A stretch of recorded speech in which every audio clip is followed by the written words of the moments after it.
Assalamualaikum warahmatullahi wabarakatuh.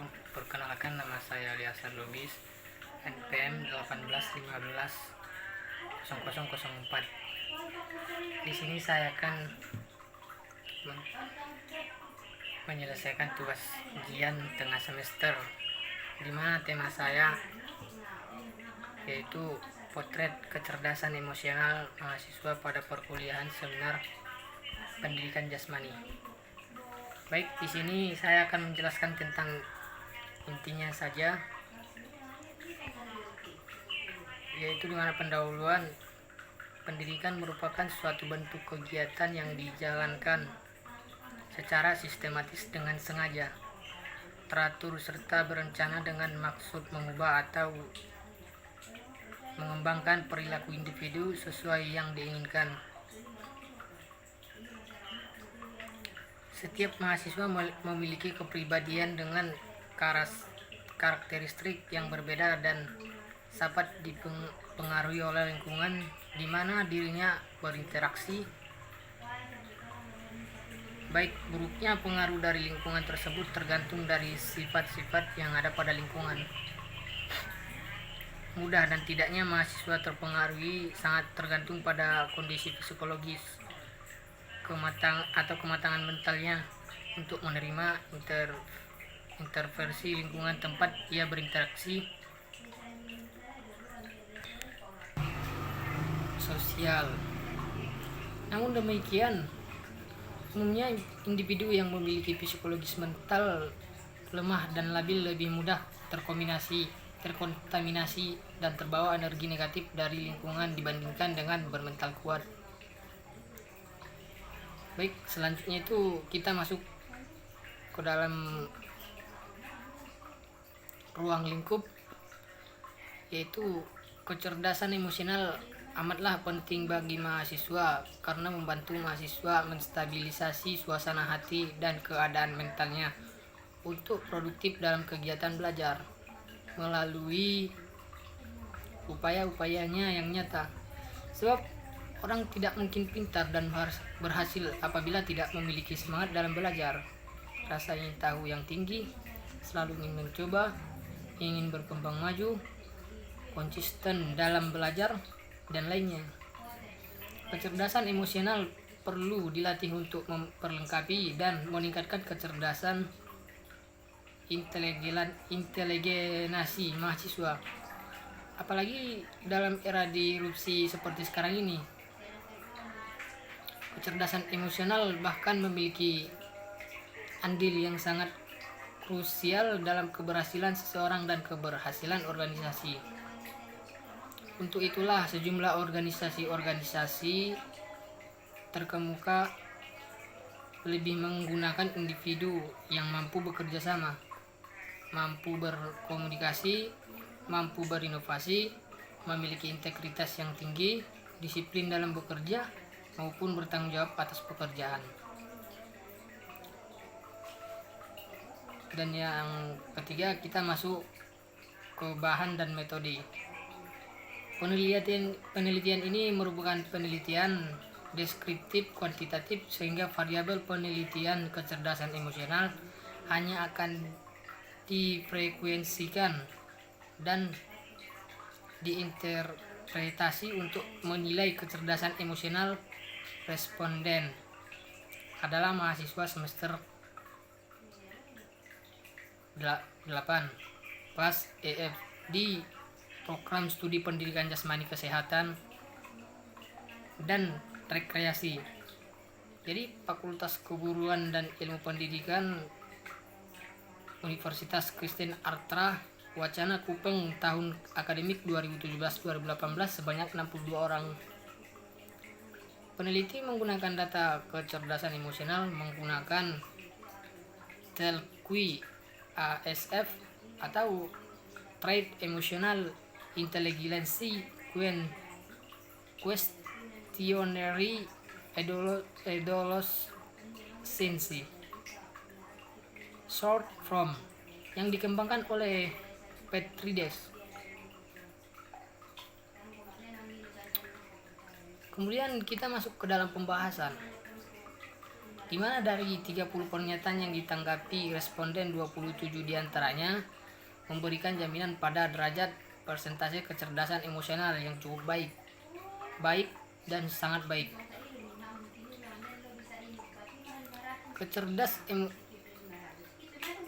Kecerdasan emosional mencakup 30 pernyataan terhadap yang dianalisis menggunakan statistik deskriptif. Analisis ini sebagai teknik untuk mendeskripsikan frekuensi dan persentase setiap pernyataan sebagai representasi perasaan responden berkaitan dengan kecerdasan emosionalnya.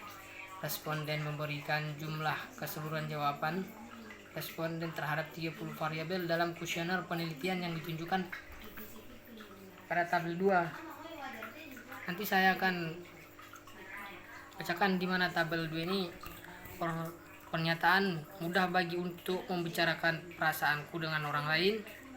TS 00, KS 00, CS 21 33,9, S 28 45,2 dan SS 13 21,0. Kedua, saya sering merasa sulit untuk melihat sesuatu dari sudut pandang orang lain, di mana TS-nya itu 00, KS 8 12,9, CS 33 53,2, S 20 32,3 dan SS 1 1,6. Ketiga, saya merasa sulit mengendalikan perasaan saya.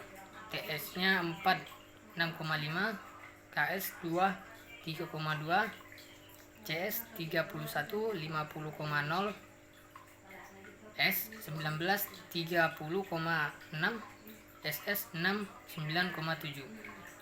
Yang keempat, hidupku tidak menyenangkan. TS-nya 2 3,2, KS 3 4,8, CS 18 29,0, S 22 35,5, SS 17 27,4. Kelima, saya pandai bergaul dengan teman sekelas saya. TS-nya itu 0 0, KS 1 1,6, CS 9 14,5, S 23 37,1, SS 29 46,8. Yang keenam, saya sering berubah pikiran.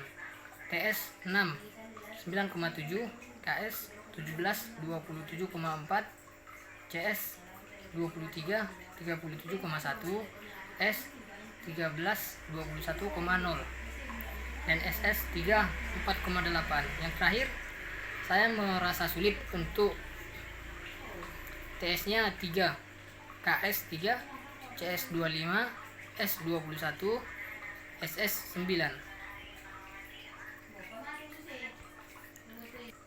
Baik, sekarang kita masuk ke dalam kesimpulannya ya.